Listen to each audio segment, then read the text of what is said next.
আসসালামু আলাইকুম দর্শক বন্ধুরা, যে যেখান থেকে ভিডিও দেখেছেন সবাইকে জানাই মনের অন্তঃস্থল থেকে ভালোবাসা ও অভিনন্দন। আমি ডিরেক্ট পয়েন্টে চলে যাচ্ছি। এই ভিডিওটি বাংলাদেশের সকল জনগণের জন্য খুবই খুবই ইম্পর্টেন্ট, বিশেষ করে আমাদের বাংলাদেশের সেনাপ্রধান মিস্টার ওয়াকারের জন্য তো একদম ফরজ হয়ে গেছে। আমি বলে মনে করি না, শুধু এটা বর্তমান বাংলাদেশের ৭১গামী যেই জনতা আছে তাদের প্রত্যেকটা মানুষের হৃদয়ের স্পন্দনের ভিতরে যেই কথাটা, যেই হার্টবিট, সেখান থেকে বর্তমান এই কথাটি আসলে বের হয়ে আসছে যে ওয়াকার আপনি ক্ষমতা গ্রহণ করেন। বর্তমান সেনা প্রধান মিস্টার ওয়াকার উনি বা উনাকে নিয়ে কিভাবে পিনাকি ভট্টাচার্য যে যেখান থেকেই আপনার গুইটাচালি করতেছে, যদি উনি ক্ষমতা দখল না করে তাহলে চরম মূল্য দিতে হবে পুরো বাংলাদেশ সেনাবাহিনীর ক্যান্টনমেন্ট। ডক্টর মুফাজ্জল ইসলামের মুখ থেকেই শুনে আসুন। আসসালামু আলাইকুম। আমি সোজা কথা ভাই সোজা করে বলি, আমি ঘুরিয়ে পেঁচিয়ে কথা বলতে পারি না। আমি আপনাদেরকে একেবারে সেই 2024-এর 5ই আগস্টের পর থেকে বলছি যে বাংলাদেশের সরকারকে, এই যারা কিনা অভ্যুত্থান ঘটিয়েছে, একটি বিপ্লবী সরকার গঠন করা প্রয়োজন, অথবা একটি জাতীয় সরকার। বিপ্লবী সরকার গঠন না করলে এই সরকার কোনোভাবেই দেশীয় এবং আন্তর্জাতিক কোনো আইনে বৈধতা প্রমাণ করতে পারবে না। এখন পর্যন্ত কোনো বিপ্লবী সরকার গঠন করা হয়নি। এখন পর্যন্ত যা চলছে তা হচ্ছে প্রতিশোধমূলক সরকার, এবং এই প্রতিশোধমূলক সরকার বিভিন্ন ভাবে প্রমাণ করেছে যে তাদের মূল উদ্দেশ্য হচ্ছে ক্ষমতায় থেকে প্রতিশোধ গ্রহণ করা। বর্তমানে এনসিপি এই সরকারের প্রতি মোটামুটি সমর্থন উঠিয়ে ফেলেছে, কারণ বর্তমানে এনসিপিরা বলছে যে বর্তমান সরকারে অনেক ধান্দাবাজ পাটপার আছে। তারা নিজেরাই বলেছে, অনেকে আখের গুছিয়ে ফেলেছে, অর্থাৎ দেশের ধন সম্পত্তি লুট করছে। ডক্টর ইউনূস নিজেই বলেছিলেন যে উনি এই সকল চ্যাংরাদের দ্বারা নিয়োগপ্রাপ্ত হয়েছেন, এবং পরবর্তীতে আমরা দেখেছি যে বারবার বিএনপি বলেছে যে এই সরকারের অধিকার নেই সংবিধানকে ছুঁড়ে ফেলে দেওয়ার। সংশোধনের নামে, সংবিধানের সংশোধনের নামে এই সকল কাজ কারবার কোনোভাবেই গ্রহণযোগ্য নয়। বর্তমান সরকার সম্পূর্ণভাবে অবৈধ, এমনকি আর্টিকেল 106-এর যেই ব্যাপারটি, ওখানেও সরকার আইন ভঙ্গ করেছে।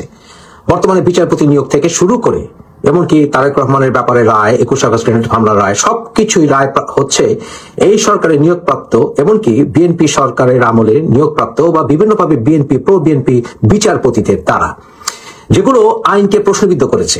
অসংখ্য মামলা হয়েছে যেগুলোর বেশিরভাগই ভুয়া, যাকে তাকে মার্ডার কেস দেওয়া হয়েছে। বাংলাদেশের জুডিশিয়ারিকে সম্পূর্ণ ধ্বংস করে ফেলা হয়েছে, বাংলাদেশের অ্যাটর্নি জেনারেল অফিসকেও ধ্বংস করে ফেলা হয়েছে। সব ক্ষেত্রে দলীয়করণ করা হয়েছে। শেখ হাসিনার বিরুদ্ধে যে সকল কথাবার্তা বলা হয়েছিল যে শেখ হাসিনা বিভিন্ন ক্ষেত্রে দলীয়করণ করেছেন, বাংলাদেশের গণতান্ত্রিক কোন ইনস্টিটিউশন ধ্বংস করেছেন, এই সরকার তার চাইতে আরো বহুগুণে ধ্বংস করেছে সবকিছু। বাংলাদেশের বিভিন্ন রাজনৈতিক দলগুলোতে সৌহার্দ্য ধ্বংস করেছে। এখানে বিভিন্ন গ্রুপ পুলিশিং ভূমিকা পালন করেছে, একে নিয়োগ দেওয়া, ওকে নিয়োগ দেওয়া, এমনকি এই সরকারের নিয়োগপ্রাপ্ত যে সকল শিক্ষকরা তারাও নিজেদেরকে ব্যর্থ প্রমাণ করেছে। আপনারা জানেন যে আমার যে ক্লাস ফ্রেন্ড ছিল নকিব মোহাম্মদ নসরুল্লাহ, তাকে বানানো হয়েছিল ইসলামিক বিশ্ববিদ্যালয়ের ভাইস চ্যান্সেলর। যে নকিব মোহাম্মদ নসরুল্লাহ শিবিরের নেতা ছিল। এই নকিব মোহাম্মদ নসরুল্লাহর ব্যাপারে একটি সার্ভে হয়েছে কিছুদিন আগে এই ইসলামিক বিশ্ববিদ্যালয়, এবং তাকে একটি ব্যর্থ ভিসি হিসাবে এই ছাত্ররাই বলেছে। সকল ক্ষেত্রে দুর্নীতি চরম আকার ধারণ করেছে, লুটে পুটে খাচ্ছে সবাই। আজকে এনসিপির ভাগ পাচ্ছে না বলে এনসিপি দেখছে যে বিএনপির প্রতি একটু নরম হয়ে গেছে বর্তমান সরকার, অর্থাৎ বর্তমান সরকার এক্সিট পাওয়ার জন্য বিএনপির পা ধরেছে। তাই এনসিপি এখন বড় বড় কথায় গলাবাজি করছে, অর্থাৎ ইউনূস থেকে নিজেকে সরিয়ে আনার চেষ্টা করছে। তাই আমি বলবো যে বর্তমান সরকারের কোন রকম বৈধতা নেই নির্বাচন অনুষ্ঠিত করার, কোনোভাবেই না। এবং নির্বাচন অনুষ্ঠিত করলে পরবর্তীতে কোন সরকার এলে নির্বাচিত হয়ে, সেই সরকারও এই নির্বাচন প্রক্রিয়াকে বৈধতা দেওয়ার ক্ষমতা রাখে না। কারণ হচ্ছে এই সরকার জোরপূর্বক ভাবে একটি বৃহৎ রাজনৈতিক দলকে নির্বাচন প্রক্রিয়ার বাইরে রাখতে চাচ্ছে। যারা নির্বাচনে আসবে না ভিন্ন কথা, কিন্তু যারা আসতে পারবে না সেটাকে পার্থক্য আছে। যারা অন্যায় করবে তাদের বিচার প্রক্রিয়া হোক, কিন্তু বিচার প্রক্রিয়া সুষ্ঠু হওয়ার কোনো সম্ভাবনা নেই। কারণ এই যে ট্রাইব্যুনাল গঠন করা হয়েছে, সেই ট্রাইব্যুনাল সম্পূর্ণভাবে রাজনৈতিক উদ্দেশ্য প্রণোদিত, কারণ সেখানে জামাতি তাজুল ঘাড়ে চেপে বসে আছে। তাই তাই এই বিচার প্রক্রিয়াকে কোনো মতে মেনে নেওয়া যায় না। এমনকি এই ট্রাইব্যুনালে একজন বিচারপতি আছে যে জাতীয়তাবাদী আইনজীবীর নেতা ছিল। এই সকল প্রক্রিয়ায় যেখানে গণতান্ত্রিক প্রক্রিয়া ধ্বংস হয়ে গেছে, যেখানে বাক স্বাধীনতা বলতে কিচ্ছু নাই, ইউনুসের সমালোচনা করলে জেলে যেতে হয়, মুক্তভাবে কথা বলতে গেলে জেলে যেতে হয়, যেখানে স্বাধীনতা সর্বমত ভুলুণ্ঠিত হচ্ছে, যেখানে বিদেশি সেনারা আমাদের বাংলাদেশ চট্টগ্রামে ভরে গেছে, যেখানে দেখা যাচ্ছে যে বাংলাদেশ বিভিন্ন রকমের চুক্তি করতে যাচ্ছে, যেখানে কিনা বাংলাদেশের ইজ্জত নষ্ট হচ্ছে, আন্তর্জাতিক বিভিন্ন ক্ষেত্রে বাংলাদেশের প্রেস্টিজ ধ্বংস হচ্ছে, যেখানে জাতিসংঘের আইন ভঙ্গ করে সেখানে রাজনৈতিক নেতাদেরকে নিয়ে যাওয়া হয়েছে সেই জাতিসংঘের সভায়, যারা কিনা জাতিসংঘের ডেলিগেট পর্যন্ত বাংলাদেশের নয়। সকল ক্ষেত্রেই বাংলাদেশকে ধ্বংস করার পরিকল্পনা চূড়ান্ত আকার ধারণ করেছে। তাই অল ইনক্লুসিভ নির্বাচন করতে হলে এবং নির্বাচন গ্রহণযোগ্য হতে হলে বাংলাদেশের সংবিধানের ছোঁয়া থাকতে হবে।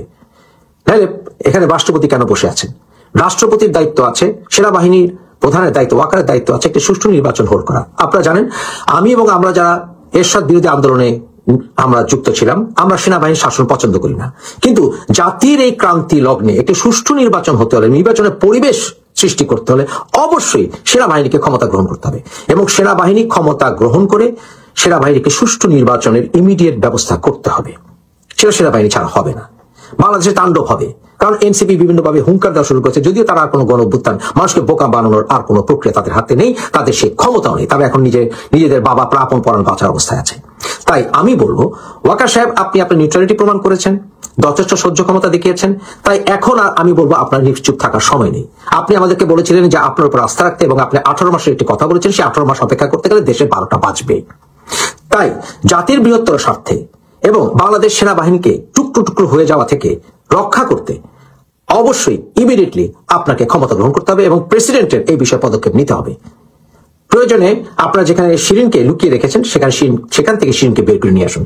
যে কোনো ভাবেই হোক বর্তমানে এই নির্বাচন এই সরকার অধীনে অনুষ্ঠিত হলে গণঅভ্যুত্থানের মাধ্যমে ফেলে দেওয়া হবে। অতএব আমি বলবো, বাংলাদেশের বৃহত্তর স্বার্থে, শান্তি রক্ষার্থে অবশ্যই সেনাবাহিনী ক্ষমতা গ্রহণ করুন, একটি জাতীয় সরকার গঠন করুন এবং নির্বাচন দিন। ভয় পাবেন না, জাতি আপনার সাথে আছে। সমগ্র বাংলাদেশের নাভিশ্বাস হচ্ছে বাংলাদেশ আর সহ্য করবেন এই সকল অরাজকতা, ওদের ক্ষমতা নেই কিছু করার, এবং আপনি প্রমাণ করেছেন আপনি নিউট্রাল। জেনারেল ওয়াকারকে বলছি, আমরা আপনার সাথে আছি। Take power now, now is now. ধন্যবাদ জানাই ডক্টর মোফাজ্জল ইসলাম স্যারকে, ধন্যবাদ জানাই মনের অন্তঃস্থল থেকে।